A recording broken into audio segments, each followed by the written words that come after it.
Kua puta mai te pūrongo whakatewhatewa a te rōpū aro take I ngā take prihimana, e pāna ki te whai a ngā prihimana ia pēhi tahana, I mate ai ia I roto I te waka, nāna anō I whānako I te marama o Huitangaru 2007. Te kaumā whā ngā tau o tahana ka whāia ia e ngā prihimana mo te whā te kaumā 3 kiromita. He ai ki te pūrongo ka mahue tā ngā prihimana whakamutu I tā rātou whai I aia I te kotititanga o tōna waka I te ti ki te tā o te huarahi.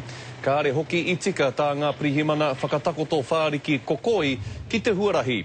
I te mea nā te korakora o te haere a tahana I takahuri ai te waka I taua whāriki rā. Ka mate koia.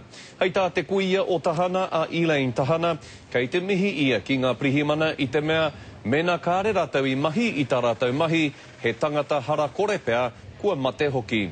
He tamaiti tutu tāna mokopuna, nō reira waiho, kia oki oki.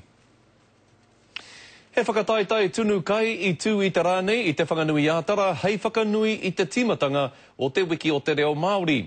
Engari ko te whakapaunga pūtea a te kāwanatanga tērā, e koro pupu ake ana I te kauta o te reo Māori. Ko te hiahia o te minita I ngā take Māori a Peter Sharples, kia aro take ngia taua whakapaunga pūtea, hei aha, hei oranga mo te reo Māori.